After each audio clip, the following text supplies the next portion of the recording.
श्लोक संख्या 56। हे श्री राधे, इस दासी को अपनी प्राणेश्वरी की दया की पात्र जानकर नागर राज श्री कृष्ण स्नेहपूर्वक चूमना, आलिंगन करना एवं सुरत मद से उन्मादित करना चाह रहे हैं। विचित्र स्नेह संपत्ति प्रदर्शित कर रहे हैं, तथापि अद्भुत गति तुम्हारे पद रस विलास में ही मेरा मन निविष्ट है। इनको कहो ये मेरे निज जन है, क्यों तंग कर रहा है उनको। एक श्लोक में ये भी है, श्री जी कहेंगे ठाकुर जी को, मेरी निज जन है, तुम उनको क्यों तंग करते हो, उनको नहीं चाहिए तुम। मंजरी की भावनिष्ठा। श्रीपाद का मन राधा पाद पद्मरस में डूबा है। स्वतः प्रणोदित भाव प्रेरणा ने चित्त में श्री राधा के दास्य रस की अपूर्व अनुभूति जगा दी है।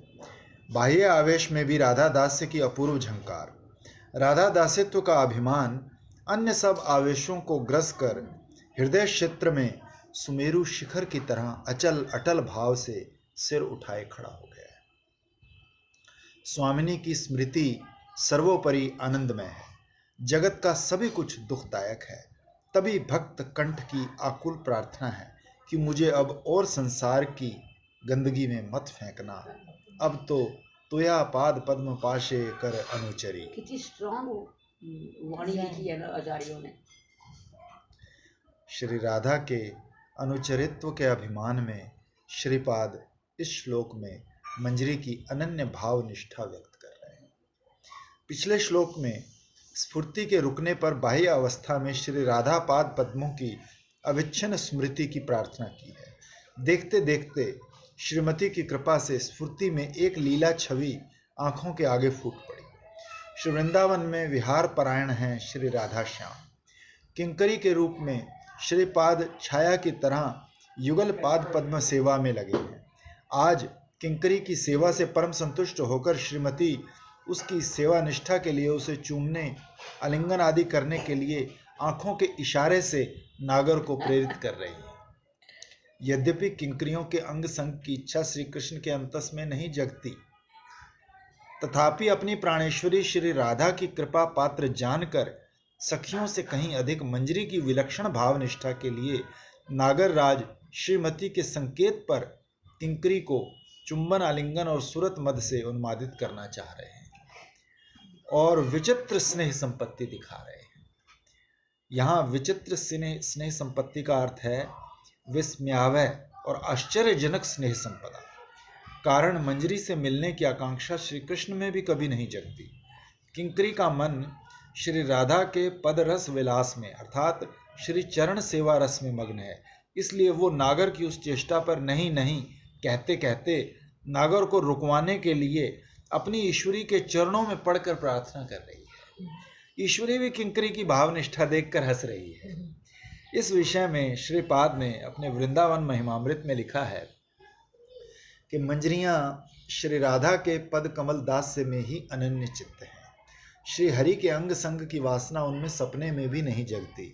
श्री कृष्ण बलपूर्वक उनकी कंचुकी खींचकर कुछ करने लगते हैं तो वह अश्रुपूर्ण होकर प्रलाप कर उठती हैं।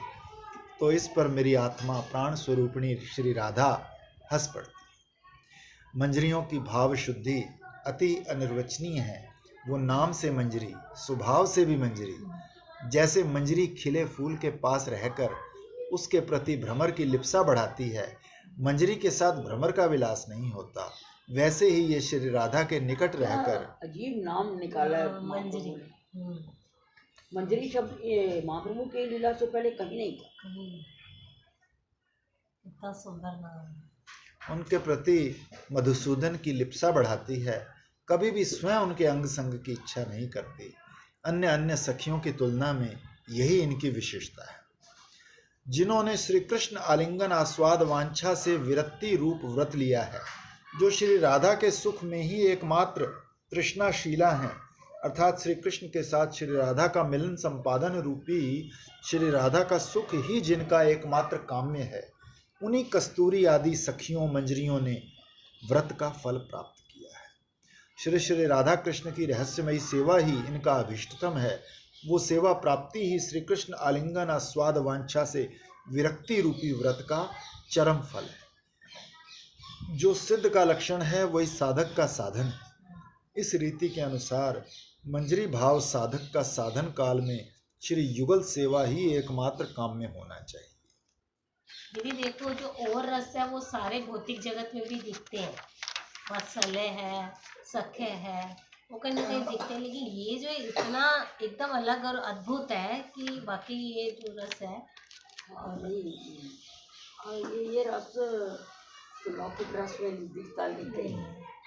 तो वाकई बड़ा विचित्र, और वो मतलब एक रहता है इस रस को देखकर कि बिल्कुल अलग नया है, बहुत सुंदर है। यही साध्य, यही साधना, गौड़ीय वैष्णवों की इसी कामना से भरा है जीवन। इसी परम अभिष्ट प्राप्ति के लिए ही साधन भजन श्री गुरु पदाश्रय, यदि और कुछ ना भी हो सके, ये कामना हृदय में लेकर मरने से भी लाभ है। हाँ? किंकरी ने श्री श्री मोती तो मोती।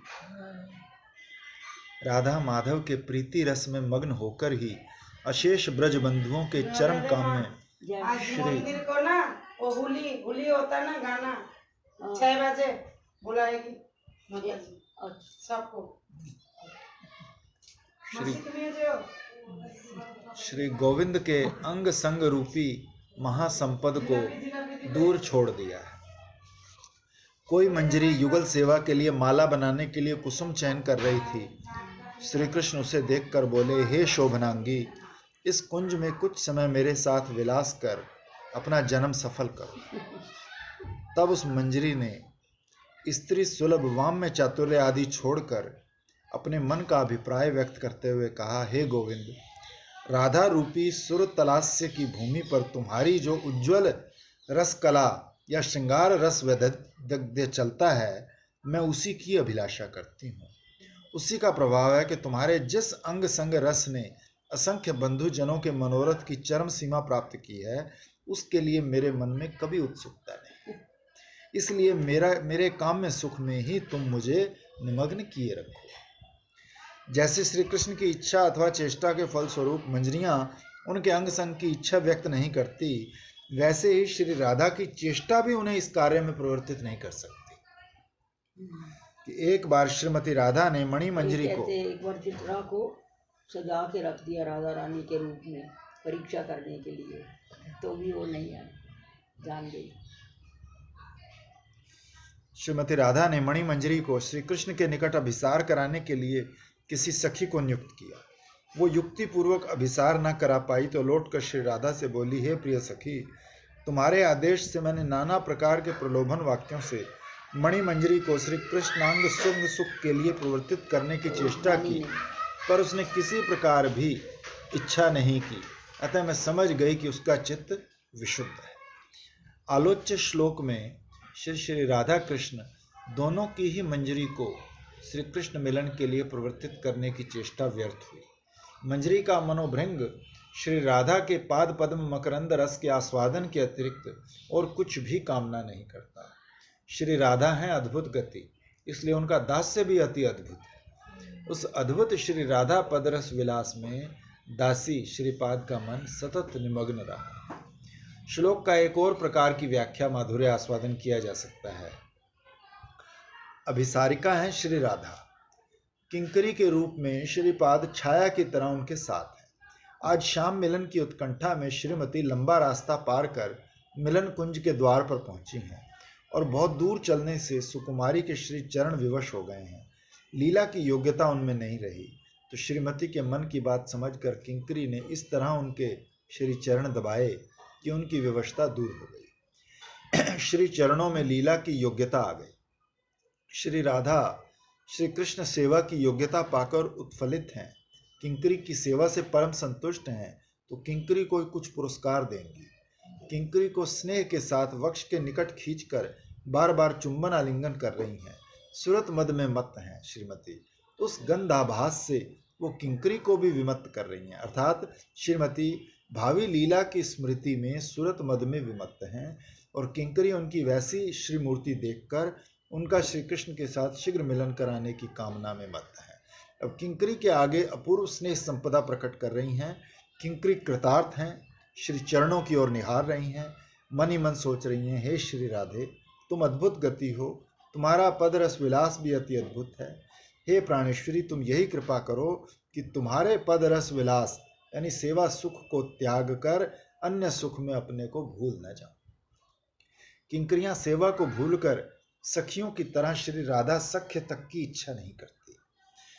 श्री रघुनाथ दास गोस्वामी चरण ने कहा है, हे देवी, तुम्हारे चरण कमल युगल में श्रेष्ठ दास्य के अतिरिक्त और कुछ भी कामना नहीं करती। तुम्हारे सख्य को प्रणाम करती हूँ, सख्य मेरे सिर पर रहे। तुम्हारे दास्य की प्राप्ति के लिए मैं ही लालायित हूँ, सखी होकर भी दासी, मधुर रस के अंतर्गत भाव की सेवा। कितना प्रेम कर रही है। रूप गुणों से किशोरी, अंतरंग सेवा अधिकारिणी, दास्य रस की पात्र। भक्ति का अर्थ ही है सेवा। जो लोग प्रेमिक हैं उनका जीवन सर्वस्व ही है अभीष्ट की सेवा। श्रीमद् रूप गोस्वामी पाद ने श्री युगल चरण में प्रार्थना की है, हे श्री कृष्ण, हे राधे, तुम दोनों के चरणों में सेवा के अतिरिक्त मैं और कुछ प्रार्थना नहीं करता। तुम मुझे प्रसन्न होकर मेरा मनोरथ पूर्ण करो। हे अनाथ जन वत्सल श्री कृष्ण, हे अनाथ जन पालिके श्री राधे, अपना साक्षात दास्य देकर मुझे धन्य करो। ये दीन जन मस्तक पर अंजलि बांधकर यही भिक्षा चाहता है, कृपया कर इसकी सेवा प्राप्ति रूपी अभिलाषा पूरी करो। श्री सरस्वती पाद श्री राधा की अतुलनीय स्नेह संबद्ध पद पाकर भी सेवा पक्ष नहीं भूलते। बोले, तवैव श्री राधे पद रस विलासे मम मनः। श्लोक संख्या 57। जो युगल परस्पर का नाम लेते ही प्रोद्दाम पुलक विधायिनी अनिर्वचनीय कुमार उज्ज्वला प्रीति का सर्वदा भजन कर रहे हैं, मैं वृंदावन के नवीन कुसुम लाकर रह निभृत केली कुंज में उन श्री श्री राधा माधव का शैशव क्रीड़ा रूपी विवाह उत्सव आनंद पूर्वक कब संपादित करूं। ब्यावला करेंगे। श्री राधा माधव फोटो भेजी थी अच्छा। वीडियो कॉल पर, ब्यावला करेंगे। श्री राधा माधव का विवाह उत्सव। रसवर्षिणी व्याख्या। श्रीपाद की स्वरूप से उत्पन्न प्रार्थना की कैसी माधुरी है। अद्भुत गति श्री राधा के पदरस विलास की में मन की स्थिति के लिए प्रार्थना की है। श्री श्री राधा पाद पद्म रस विलास में मन में मग्न होने पर श्री गोविंद पाद पद्म रस सुधा अनायास ही किंकरी के चित्त में आस्वादित होगी। यही राधा स्नेह अधिका प्रीति की अंतर्निहित रहस्य कथा है। श्री राधा पाद पद्मों की कृपा से हाँ। प्रार्थना तरंगों में ये ना बोतल तैरते खाली लेके लगे श्रीपाद रोज की का काम है। आंखों के आगे एक मधुर लीला छवि फूट पड़ी। ज्योत्सना भरी रात, सामने से एक कुंजवन, सखियों के साथ श्री श्री राधा माधव वहां विहार रस में मग्न है। श्रीपाद को किंकरी रूप में ऐसी ही एक मधुर लीला की स्फूर्ति हुई। नृत्य के अंत में सखियों के साथ युगल एक कुंज में प्रविष्ट कर एक रत्न सिंहासन पर बैठ विश्राम सुख भोग रहे हैं। सामने बैठी हैं सखियां, परिहास रस की तरंगें दौड़ रही हैं। सेवा परायण किंकरियां सुवासित जल, माल्य, चंदन, तांबुल आदि विविध सेवा सामग्री लेकर ससखी युगल सेवा रस में मग्न है। सभी श्री श्री राधा माधव के पारस्परिक प्रीति रस के निरूपम माधुर्य का आस्वादन कर रही है। ये प्रीति अनिर्वचनीय है, अलौकिक है, सो भाषा द्वारा व्यक्त नहीं की जा सकती। इस प्रीति की कहीं तुलना नहीं। श्रीमद् जीव गोस्वामी पाद ने लिखा है, जैसे विलासी नायक नायिका अंग पर कुमकुम आदि का लेप करते हैं, उनके अंग संग के कारण वो गंध विकीर्ण होकर सखियों के साथ उन्हें आमोदित करती है, वैसे ही श्री श्री राधा माधव की पारस्परिक प्रीति अनुभाव सात्विक व्यभिचारी आदि आव समूह द्वारा विकीर्ण होकर सखियों सहित युगल को अपने परिमल द्वारा उन्मादित कर रही है।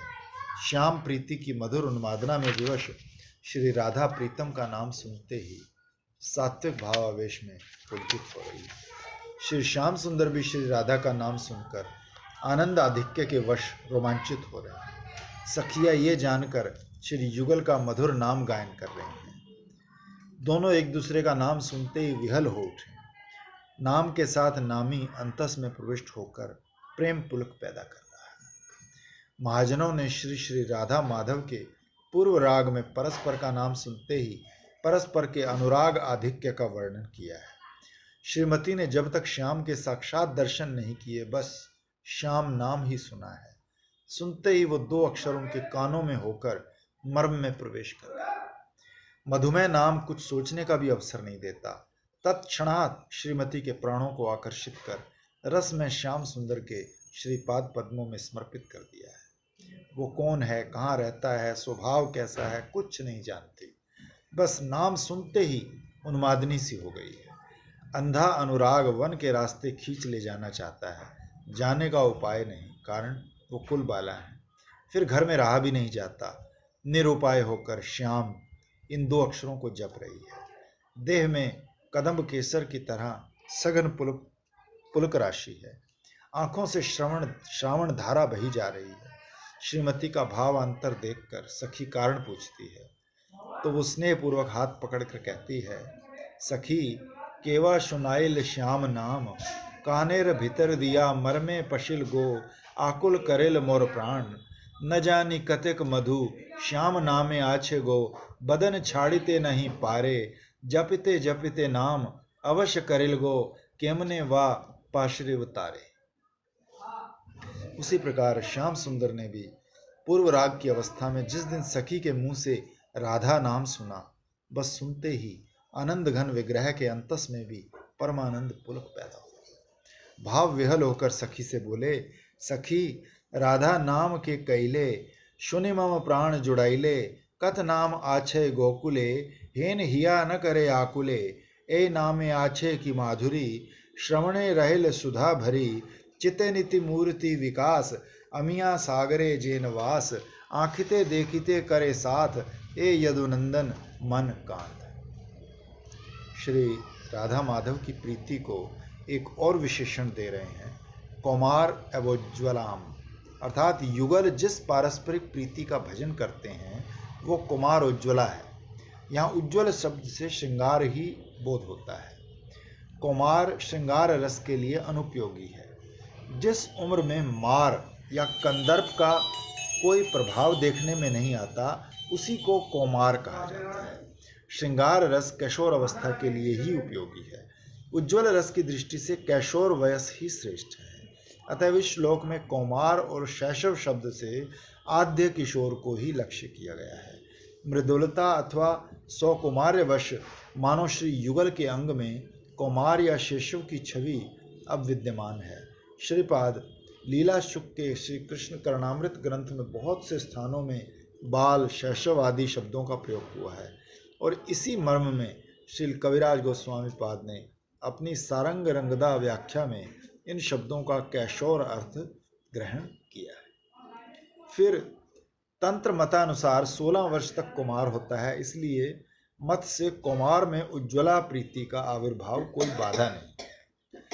भविष्य पुराण के इस दृष्टांत में कुछ लोग दोनों के सामंजस्य की रक्षा करने की चेष्टा करते हैं, किंतु ये श्रीमद रूप गोस्वामी पाद आदि गौड़ीय वैष्णवाचार्यों द्वारा अनुमोदित सिद्धांत नहीं, कारण इसमें ऐश्वर्य भाव का प्रकाश रहने से शुद्ध माधुर्य लीला की पुष्टि नहीं होती। श्रीमद रूप गोस्वामी पाद ने लिखा है कि भविष्य पुराण आदि में कहीं कहीं बाल्य अवस्था में भी श्री कृष्ण के नव तारुण्य के उदय होने की जो बात सुनी जाती है, वो रस की विशेष पोषक न होने से रसिक जन उसे उदाहरण स्वरूप नहीं करते। अर्थात क्रम प्राप्त यौवन ही शुद्ध नर लीला में अति रसवाही है। बाल्य में यौवन का प्रकाश रस में नहीं होता। आज सखियों के मन में एक कौतुक उदय हुआ। परस्पर के प्रीति रस में निमग्न रत्नासन पर बैठे युगल के अनजाने में किसी सखी ने उनके वस्त्रों में गांठ बांध दी। उनके पद भी है ना, सखियों के मन ऐसी आई, ब्याह ब्याह करें लीला अति सुखदाई। वही है। श्री युगल की नव वर वधु जैसी अपूर्व सज्जा देखकर सखियों के मन में ये रहस्यमय कौतुक जगा है। श्री राधा माधव परस्पर के माधुर्य में इतने निमग्न हैं। अच्छा, तभी देखो ये यहीं से लिया गया है। जब शादी होती है सालियां भी ऐसे करती हाँ ऐसे ही तो लेते। सखियों के इस खेल का कुछ पता ही नहीं चला। इस परिहास रस में विवाह के कौतुक को पल्लवित कर डालने के लिए सखियां किंकरियों को पुष्प चयन कर लाने के लिए इशारा कर रही हैं। सखियां पुष्प माल्य आदि से युगल को सजाकर उलू ध्वनि कर रही हैं। कोई आरती कर रही है, कोई पुष्प बरसा रही है। सखियां आपस में हंसते हंसते एक दूसरे के ऊपर गिर पड़ रही हैं। कोई कोई हंसते हंसते धरा पर लोटपोट हो रही है। अब सखियों के हाव भाव देखकर श्याम माधुरी रसमग्न श्री राधा के मन में कुछ संदेह हुआ। क्या कोई गड़बड़ है? सखियों के इस आचरण में अवश्य कोई निगूढ़ रहस्य है। श्रीमती संदेह मन में लिए चारों ओर देख रही है। नयन सुषमा से कुंज ग्रह सुंदर हो गया है। संदेहान्वित श्रीमती के उठ खड़े होते ही उनके वस्त्र में खिंचाव आया। देखती है कि श्याम के उत्तरीय और उनके वस्त्र में गठबंधन है। अच्छा, इसलिए इतनी हंसी। रोष भरे चेहरे से श्रीमती कहती है। तब सखियों पर उनके इस रोष को कौन देखे। कहती है, दुर्मुखियों, इस गोप बधू लंपट के साथ अपने स्वयं के विवाह उत्सव की वासना को इस तरह प्रकट करना चाहती हो। उल्टा कि मेरा गठबंधन कर दिया। अच्छा, आओ मैं ही एक एक कर इसके साथ तुम लोगों का विवाह उत्सव संपन्न करा दूं। तुम लोगों की वासना पूर्ति के लिए चलो मैं ही पुरोहित का काम पूरा करती हूँ। उस समय श्री राधा का वदन माधुर्य कैसा अपूर्व। नागर उस वदन माधुरी रस में निमग्न है। नागर को इस अपूर्व राधा माधुरी में निमग्न कराने के लिए ही सखियों की ये चेष्टा है। इसलिए मूल श्लोक में शैशव क्रीड़ा छले विवाह उत्सव कहा गया है। ये वास्तविक विवाह नहीं, श्री वृंदावन में शुद्ध परकीया भाव है। वास्तविक विवाह ना भी सही, कोई कोई इसे गंधर्व रीति से विवाह उत्सव कहकर भी व्याख्या करते हैं। श्रीमद रूप गोस्वामी पाद ने के कात्यायनी व्रत प्रायणा गोपियों के प्रति प्रयोग किए गए इस वाक्य में श्री राधा के अनुमोदन से ही ये विवाह उत्सव संपन्न हुआ था, ऐसा मानते हैं। किंतु खेला शब्द से ऐसी व्याख्या भी खंडित हुई है। इसके श्री राधा के जानने से ही शुद्ध परकिया रस की हानि होती है। परकिया भावे अति रसेर उल्लास, ब्रज बिना इहार अनत्र नहीं वास।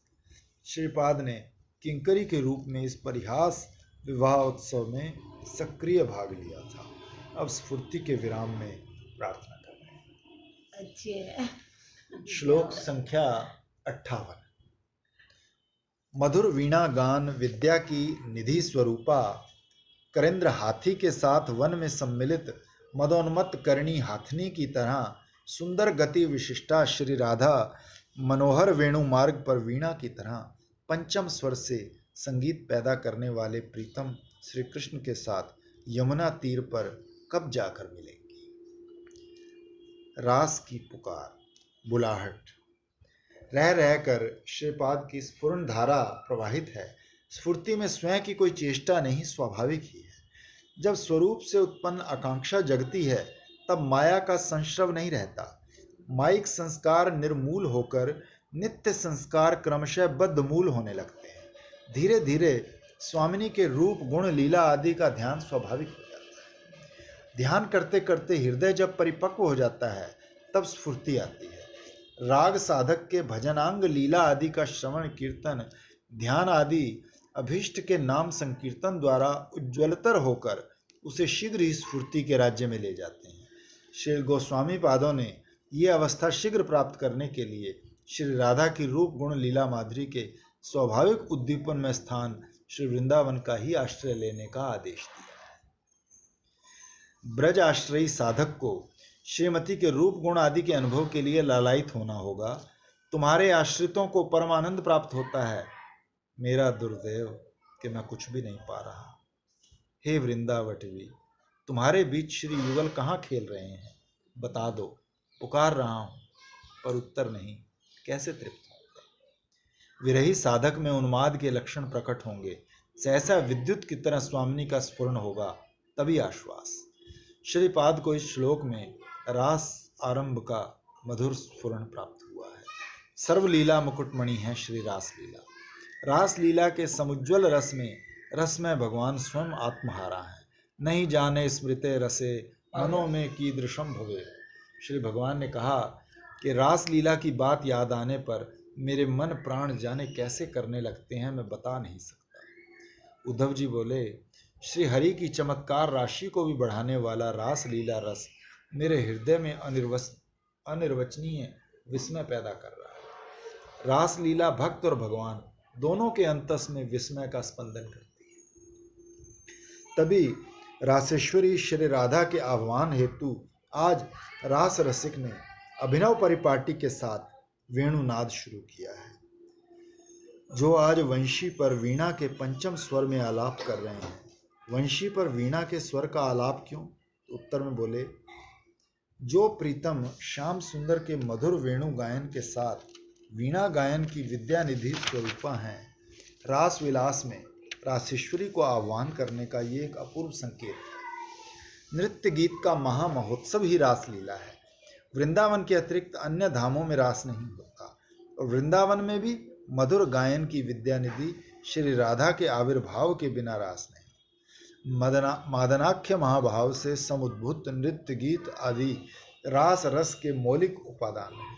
उत्सव अकेले संपन्न नहीं किया जाता। जैसे उसकी सुचारुता के बंधु बांधवों का समागम आवश्यक है, वैसे ही रासेश्वरी राधा रानी के लिए ही रास, किंतु रासोत्सव की सुचारुता के लिए अन्य अन्य गोपियों का समागम भी आवश्यक है। आज के वेणु से वीणा का स्वर निकालकर रासेश्वरी के चित्त में रास विहारी के साथ वीणाओं का मधुर उद्दीपन और विपुल लालसा जगाकर उन्हें रास स्थली की ओर आकर्षित कर रहा है। वंशी सुनकर श्रीमती विभ्रम नामक अलंकार से अलंकृत है। वल्लभ के निकट अभिसार के समय प्रबल मदन आवेशवश हार माल्य आदि का उल्टा पलटा, विक्रम का मतलब उल्टा पलटा, धारण कराना विभ्रम होता कान है। के हाथ में, हाथ के कान में। श्री राधा के उस अनुराग का वेश बड़ा ही मनोरम है। ललिता जी श्री राधा जी से बोली, हे सखी, आज तो तुम्हारे खोपे जूड़े में नील रत्नों का हार, कुचों पर कुवल्यों का गर्भक हार, केशोचित माल्य और अंग पर अंजन और आंखों में कस्तूरी देख रहा हूं। लगता है ये एक सेवा है ना, कि जब तू ऐसा पहनेगी तो मैं तेरे को ठीक कर दूंगी। कंसारी कृष्ण के अभिसार संभ्रम के पीछे तुम तो दुनिया को ही भूल गई। ऐसे मनोरम अनुराग साज से सुसज्जित हो, परम आवेग से भरकर श्रीमती यमुना पुलिन पर श्याम सुंदर से मिलने के लिए चली जा रही है। किंकरी के रूप में श्रीपाद श्रीमती के साथ छाया की तरह लगे हैं। श्री राधा की गति भंगिमा देखकर लगता है कि जैसे करिंद्र हाथी से मिलने की आकांक्षा में मदोन्मत्त करणी हथनी की चाल हो। इस रूपक से श्रीमती की गति माधुरी और श्याम मिलन की उत्कंठा स्पष्ट की गई है। श्रीमती परम उत्कंठा से भरी यमुना पुलिन पर वंशी वादन परायण रास रसिक श्री श्याम सुंदर से आ मिली है। प्रियन सह, जो कोटि कोटि प्राणों से भी अधिक प्रिय है, जिन्हें अंतर निरंतर चाहता है, जिन्हें पाने के लिए समस्त विश्व को, यहाँ तक कि प्राणों को भी तुच्छ कर दिया है, उन्हीं प्राणनाथ के साथ मधुर मिलन। तभी तो इस मिलन माधुरी के वर्णन में महाजन ने अनवद्य प्रेम का आलोक्य प्रस्तुत किया है। प्रिय एव वर्णीव भवती, ये सुपरिचित सत्य है। स्नेहमयी जननी को अपनी कदाकार संतान का मुंह देखकर जो आनंद मिलता है, वो चंद्र दर्शन से नहीं, कारण इस संतान के प्रति उसकी जो प्रियता है वो चंद्रमा के प्रति नहीं। प्रियता प्रीतिमान की दृष्टि में असुंदर को भी सुंदर बना देती है। जहां सौंदर्य और प्रियता की पराकाष्ठा होगी, वहां मिलन आनंद ऐसा ही सरस और मधुर होगा, ये कहना ही पर्याप्त है। प्रियतम श्याम सुंदर के साथ वृष भानुजा के मिलन पर भानुजा यमुना परम आनंद से उच्छलित है। स्थावर जंगम पुलकित है। यमुना तट पर गजराज करणी की तरह स्वच्छंद विहार। श्याम सुंदर वंशी बजा रहे हैं। वीणा की मधुर गान, विद्यानिधि श्री राधा का वीणा गायन श्याम सुंदर के वंशीरव को दबाकर अपूर्व माधुर्य का विस्तार कर रहा है। किंकरी सेवा करते हुए लीला रस का मधुर आस्वादन प्राप्त कर धन्य हो रही है। स्वरूप आविष्ट साधक भी स्मृति में ये रसास्वादन पाकर धन्य होते हैं। मुझ जैसे जीव के लिए देहावेश बाधा है और वो मन को अभीष्ट के चरणों से कहीं और ही ले जाता है। साधन में जीवन गठित करने के लिए गोस्वामी पादगण आदर्श हैं। वो विश्व संबंधों में मूक होकर श्री राधा पाद पद्म रस माधुरी में निरंतर डूबे हुए हैं। इनके अनुगत्य से ही साधक भक्तों में भी इस भाव का संक्रमण हो जाता है। श्रीपाद ने किंकरी स्वरूप से उदार विक्रम श्री युगल के मधुर यमुना पुलिन विहार का रसास्वादन प्राप्त किया है। स्फूर्ति में विराम आ गया है। श्रीपाद ने हाहाकार के साथ इस लीला दर्शन की प्रार्थना। निमंत्रण दे गई है क्या होली का। हमारे भी तो कीर्तन है वही तो